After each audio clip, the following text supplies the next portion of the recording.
Hello everyone, एक बार फिर से बहुत बहुत स्वागत है आपके अपने पंडित उपेंद्र स्टडी क्लासेस में। गैस में जैसा कि आप लोग को यहाँ पे मशीन डिजाइन के चैप्टर सेकंड वाले में कुछ इंपॉर्टेंट न्यूमेरिकल के बारे में बात करे थे। यहाँ पे जैसा कि आप लोग को बताया गया था कि आज की क्लासेस यानी कहने का मतलब नेक्स्ट क्लासेस में आपको न्यूमेरिकल के बारे में बात करेंगे। तो यहाँ पर आपको न्यूमेरिकल के यानी कुछ ऐसे इंपॉर्टेंट ट्रिक के माध्यम से न्यूमेरिकल बताए जाएंगे जो आपको एग्जाम में काफ़ी हेल्पफुल के बेस पर आप लोग कोई भी न्यूमेरिकल दे दिया जाएगा तो उसे सॉल्व कर सकते हैं। तो चलिए हम दिखाते हैं। यहाँ पे वीडियो काफ़ी हेल्पफुल होने वाली वीडियो लास्ट तक देखना है, तभी आप लोग को समझ में आएगा। तो चलिए हम यहाँ पे एग्जाम के बेस पे यानी कहने का मतलब है जो भी न्यूमेरिकल है वहाँ पे मैं दिखाता हूँ। तो यहाँ पे जैसा कि आप लोग को फर्स्ट न्यूमेरिकल आता है, स्क्रीन के माध्यम से देख पा रहे हैं। फर्स्ट क्या बताता है कि किसी धातु की एक क्षण की लंबाई कितनी है, तो 0.5 मीटर है तथा व्यास कितना है आपका, तो 0. यानी कहना मतलब है तो 30 है। और वहीं पे एक संपीड़न बल के प्रभाव से इसकी लंबाई कम होकर यानी कहने का मतलब जो डेल एल की वैल्यू है, डेल एल की वैल्यू कितनी है, तो 0.497 मीटर है और वहीं पर रह जाती है। धातु के लिए यह यंत्र मापक का मान इज इक्वल कितना है, तो ई क्या है, इसका कांस्टेंट वैल्यू है यानी कहने का मतलब ये कांस्टेंट वैल्यू होती है। ठीक है यहाँ पे। और तो संपीड़न बल का मान ज्ञात करना है वहीं पे, और क्षण में विकृति ज्ञात करनी है और प्रतिबल भी ज्ञात करना है। यानी आपको कौन कौन सी वैल्यू ज्ञात करनी है, तो आपको संपीड़न और विकृति और प्रतिबल ज्ञात करना है। चलिए हम यहाँ पे देखेंगे। तो पहले आपको क्या लिखाना पड़ेगा, तो दिया है। अब दिया है, अब क्या दिया गया है, तो छड़ की लंबाई यानी L1 इज इक्वल क्या दिया गया है आपका, तो 0.5 मीटर में दिया गया है।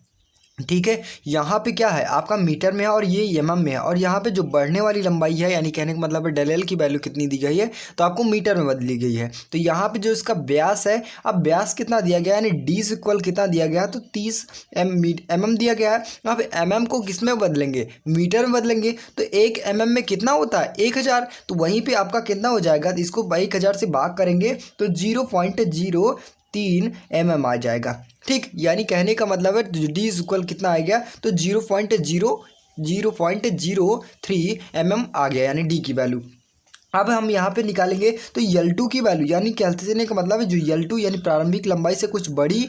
ठीक, तो इतने इक्वल कितना है, तो 0.497 मीटर है। अब आपको यहाँ पे छड़ की लंबाई यानी डेल एल की वैल्यू ज्ञात करनी है। यानी डेल एल इज इक्वल क्या होता है आपका, क्वेश्चन मार्क होता है। वहाँ पे आपका संपीड़न बल यानी पहले हम विकृति की देखेंगे। तो विकृति बराबर क्या होता है, डेल एल अपॉन यल, यानी इतना होगा। यहाँ पे विकृति बराबर फॉर्मूला होता है। और वहीं पे प्रतिबल बराबर सिग्मा इज इक्वल क्या होता है, ई इंटू ई होता है। ये आपका किसका हो गया, तो प्रतिबल का हो गया। अब नेक्स्ट बात करें वहीं पे संपीड़न का फार्मूला क्या होता है, तो पी इज इक्वल क्या होता है, सिग्मा इंटू ए। यहाँ पे इतना फार्मूला आपका तीनों को पता हो गया। अब यहाँ पे कौन कौन सी वैल्यू जरूरत होगी, तो यहाँ पे आपको डेल एल की वैल्यू जरूरत होगी और L1 की वैल्यू दी गई है और ई की भी वैल्यू दी गई है। यहाँ पे ई की भी वैल्यू दी गई है। चलिए हम निकालते हैं। अब वहीं पे देखेंगे जैसा कि आप लोग को डेल एल की वैल्यू क्या होता है, डेल एल का फार्मूला क्या होता है, तो डेल एल इज इक्वल क्या होता है, यहाँ पे फार्मूला L1 माइनस L2 होता है ना।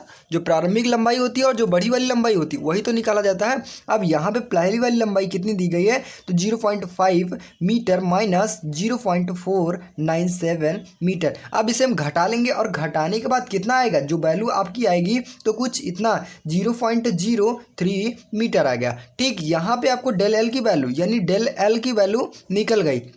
ठीक, अब आपको क्या निकालना पड़े, सबसे पहले क्या है, विकृति ज्ञात करेंगे। तो विकृति ज्ञात करेंगे तो यानी ई की वैल्यू हमें निकल जाएगी। ठीक, चलिए हम निकालते हैं। यानी ई की इज इक्वल क्या होता है formula, del L upon L1, यानी डेल एल की वैल्यू कितनी है, तो 0.0303 एम मीटर अपॉन यल की वैल्यू कितनी है, यहाँ पे हम देखेंगे तो 0.5 मीटर है। अब यहाँ पे इसको सॉल्व करेंगे यानी कहने का मतलब भाग देंगे। तो भाग देने के बाद 0.06 कुछ इतना आएगा। ठीक, यहाँ पे मीटर से कैंसिल हो गया तो बचा ही कितना, यही विकृति के क्या होता है, यहाँ पे जो इसका मात्रक होता है मात्रक नहीं होता है। ठीक है, विकृति क्या होता है, शून्य रहित होता है यानी। ठीक है, अब नेक्स्ट बात करें वहीं पे तो आपका जो प्रतिबल हो गया। अब प्रतिबल बराबर क्या होता है, यानी कहने का मतलब sigma is equal E into E. अब यहाँ पे ई की वैल्यू ये निकल आई और सिग्मा इज इक्वल क्या होता है, ई की वैल्यू। यहाँ पे हम ई की वैल्यू दिया गया है। यहाँ पे देखेंगे जो आपका ई की वैल्यू कितनी दी गई है, तो 80 किलो न्यूटन प्रति मिलीमीटर स्क्वायर यानी स्क्वायर दिया गया है। अब इसको हम देखेंगे वहीं पे लेके जाके रखेंगे तो ई की वैल्यू कितनी है आपका, 80 गुणे 10⁻³ इंटू 0.006। यहाँ पे क्या है, अब यहाँ पे ई की वैल्यू कितनी दी गई है, तो आपको 80 किलो न्यूटन प्लस mm²। यहाँ पे क्या है, अब इसको हम क्या करेंगे, किस में करेंगे, तो ये mm मीटर में करेंगे, तो मीटर में क्या किया जाएगा, तो 80 गुणे 10⁻³ मीटर में हो जाएगा। ठीक है, यहाँ पे इतना समझ में आया। ठीक, वही लेके जाके वैल्यू रख दिया गया। अब इसे हम सॉल्व करेंगे तो इज इक्वल कितना आ जाएगा हमारा, तो 480 न्यूटन प्रति mm²। ठीक, आई होप गाइस यहाँ पे आप लोग को प्रतिबल भी निकल गया, प्रतिबल का मान निकल गया। अब नेक्स्ट निकालेंगे तो संपीडन इज इक्वल क्या होता है, यानी कहने का मतलब है पी इज इक्वल क्या होता है, सिग्मा इंटू ए। अब पी इज इक्वल कितना होता है, तो सिग्मा की वैल्यू कितनी है, यहाँ पे हम ध्यान देंगे तो सिग्मा इज इक्वल कितना है, 480 है। 480 गुणे यहाँ पे ए की वैल्यू, ए क्या होता है, ए का फार्मूला क्या होता है, π/4/a²। ठीक, इतना समझ में आया। अब ए की वैल्यू कहाँ दी गई, यानी कहने का मतलब π/4d² होता है ये फार्मूला। ठीक, यानी कहने का मतलब जो क्षेत्रफल का फार्मूला होता है ए इज इक्वल कितना होता है, तो π/4d² होता है। इतना सबको तैयार है, रेडी है। अब यहाँ पे पी इज इक्वल कितना है, तो 480 गुणे ए की वैल्यू कितनी हो जाएगी, π/4d²। अब यहाँ पे हम देखेंगे तो ध्यान से देखेंगे, यहाँ पे डी की वैल्यू, यहाँ पे हम ध्यान से देखेंगे तो डी की वैल्यू कितनी दी गई है, तो यहाँ पे 0.03 mm दी गई है। चलिए हम रखते हैं यहाँ पे, उसी की वैल्यू लेके जाके यहाँ पे पुट करेंगे तो पी इक्वल कितना हो जाएगा, 480 गुणे π/4/डी की वैल्यू कितनी है, तो 0.03 mm²। इसका स्क्वायर कर देंगे। अब इसे हम सॉल्व करेंगे, यानी कहने का मतलब है यहाँ पे mm पे रख देंगे या फिर मिलीमीटर में रख देंगे, मीटर में रख दें या फिर mm में रख दें, कोई दिक्कत नहीं है यहाँ पे। अब इसको 30 ही रख दिया जाए, यानी जो आपका mm में दिया गया है तो mm में ही रख दिया जाए। ठीक है, वहाँ पे सॉर्ट करने के लिए क्वेश्चन दे दिया गया। अब 480 गुणे π/4, जब इसे हम सॉल्व करेंगे तो क्या हो जाएगा, 30 का होल स्क्वायर। जब इसे हम सॉल्व किया जाएगा तो कितनी वैल्यू आ जाएगी, यहाँ पे समथिंग में कुछ आपका, तो यहाँ पे 33, ये 91 और 20 न्यूटन आ जाएगा। ठीक, जब इसे हम सॉल्व करेंगे, यानी कहने का मतलब π/4 यानी 22/7 हो जाएगा। अब इसे सॉल्व किया जाएगा, सॉल्व करने के बाद आपका कुछ इतना आ जाएगा। ठीक, आई होप गाइस यहाँ पे आप लोग को ए न्यूमेरिकल एकदम इजी ढंग से समझ में। अब नेक्स्ट क्वेश्चन बात करें तो यहाँ पे नेक्स्ट क्वेश्चन देखेंगे। अब यहाँ पे जैसा कि आप नेक्स्ट क्वेश्चन देख पा रहे हैं, नेक्स्ट क्वेश्चन आता है जैसा कि आप स्क्रीन के माध्यम से, 50 mm की दो छड़ों को एक नकल जोड़ के द्वारा जोड़ा जाता है। क्या जोड़ा जाता है, तो एक नकल जोड़ के द्वारा जोड़ा जाता है। वहीं पे अब पिन का व्यास कितना है, तो 40 mm है, यानी पिन का व्यास यानी D1 इज इक्वल कितना है, तो 40 mm है। वहीं पर यदि इस प्रकार 120 किलो न्यूटन का खिंचाव बल कार्य कर रहा है, तो वहाँ पे छड़ का तनाव प्रतिबल ज्ञात करना है और कर्तन प्रतिबल का मान ज्ञात करना है। अब यहाँ पे से किस प्रकार से सॉल्व करेंगे, तो सबसे पहले हम क्या लिखेंगे, तो दिया है। अब यहाँ पे भाई क्या दिया हुआ है, तो यहाँ पे हम देखेंगे तो जैसा कि आप लोग को छड़ का व्यास दिया गया है, छड़ का व्यास यानी D1 इज इक्वल कितना दिया गया है, तो 50 mm दिया गया है। यहाँ पे जैसा कि आप लोग को स्क्रीन के माध्यम से देख पा रहे हैं, यहाँ पे D1 इज इक्वल कितना दिया गया है, 50 mm तो यह दिया गया है। अब यहाँ पे अब D1 इज इक्वल, यानी कहने का मतलब जो यहाँ पे D इज इक्वल कितना दिया गया, 50 mm, और D1 इज इक्वल कितना दिया गया है, तो 40 mm दिया गया। और वहीं पे आपका जो P इज इक्वल कितना दिया गया, अब यहाँ पे P इज इक्वल कितना दिया गया, तो 120 किलो न्यूटन दिया गया। ठीक, अब इसे हम क्या करेंगे, न्यूटन में कन्वर्ट करेंगे, तो 120 गुणे 10⁻³ न्यूटन। अब यहाँ पे 1 किलो न्यूटन में कितना फोर्स होता है, तो 1000 होता है। ठीक है, इतना होता है। अब वहीं पे 120 क्या हो जाएगा, तो 10⁻³ हो जाएगा न्यूटन में। ठीक, इतना समझ में आया।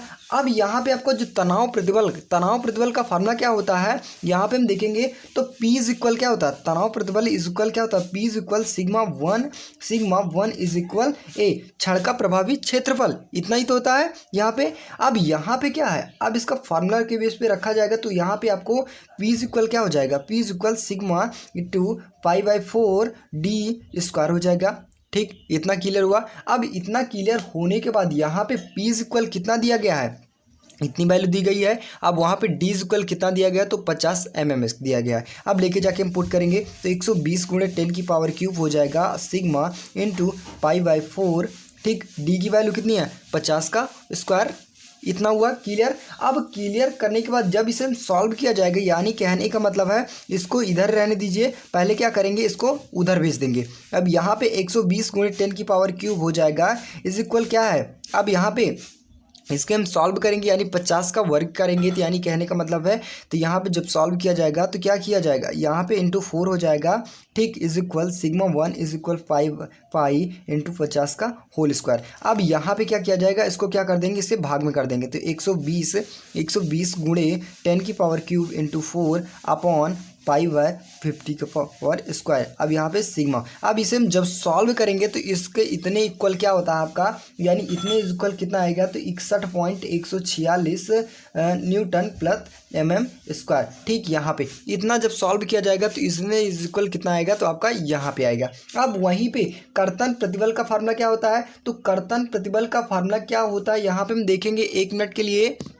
अब यहाँ पे हम देखेंगे जो पिन में कर्तन प्रतिबल ज्ञात करना। अब पिन में कर्तन प्रतिबल देखने से पहले हम देखेंगे यहाँ पे फिगर के माध्यम से। अब यहाँ पे फिगर देने के माध्यम से यहाँ पे कहने का मतलब है, जो आपका यहाँ पे क्या बताया गया, जो पिन में कर्तन प्रतिबल उत्पन्न हो रहे हैं तो उसका क्षेत्रफल है, क्षेत्रफल क्या होगा वहाँ पे π/4 d² इंटू 2, यानी कहने का मतलब जो इसकी क्षमता, यानी कहने का मतलब 2 एरिया पे लग रहा है, एक यहाँ पे लग रहा है और एक यहाँ पे लग रहा है, तो क्या हो जाएगा, तो P इज इक्वल क्या होता है, a इंटू 2 टाउ होता है। अब यहाँ पे a इज इक्वल कितना होता है, तो π/4 d² इंटू 2 टाउ हो जाएगा। ठीक, यहाँ पे अब यहाँ पे टाउ की वैल्यू निकालनी है, यहाँ पे टाउ की वैल्यू निकाली जाएगी। चलिए हम यहाँ पे फटाफट रखेंगे सभी की वैल्यू।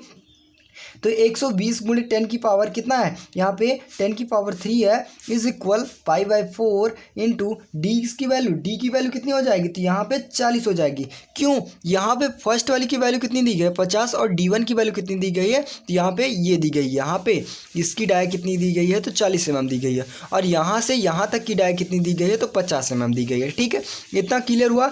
अब यहाँ पे इंटू 2 टाउ की वैल्यू क्या करना है, आपको ज्ञात करना है। अब टाउ को इधर लेके आएंगे। अब जब इसे हम सॉल्व किया जाएगा तो टाउ इज इक्वल कितना आ जाएगा, यहाँ पे 47 इंटू 7 न्यूटन प्रति mm²। ठीक, आई होप गाइस यहाँ पे आप लोग को जितने भी न्यूमेरिकल बताए गए, यानी कहने का मतलब है 2+ न्यूमेरिकल बताए गए, एकदम इजी ढंग से समझ में आया होगा। यहाँ पे इसी के बेस पे जो भी इंपॉर्टेंट क्वेश्चन पूछे जाते हैं एग्जाम में, इन्हीं के बेस पे पूछे जाते हैं। ठीक, यहाँ पे क्या होगा, तनाव प्रतिबल हो गया, तनाव कर्तन प्रतिबल हो गया, इन्हीं का फार्मूला पता होगा तो स्टेप बाय स्टेप सॉल्व कर जाएंगे। तो बस गाइस आज के लिए वीडियो अच्छी लगी हो, चैनल पर नए हो चैनल को सब्सक्राइब कीजिए, ज़्यादा से ज़्यादा शेयर करने की कोशिश कीजिए। मिलते हैं नेक्स्ट वीडियो में, तब तक के लिए जय हिंद।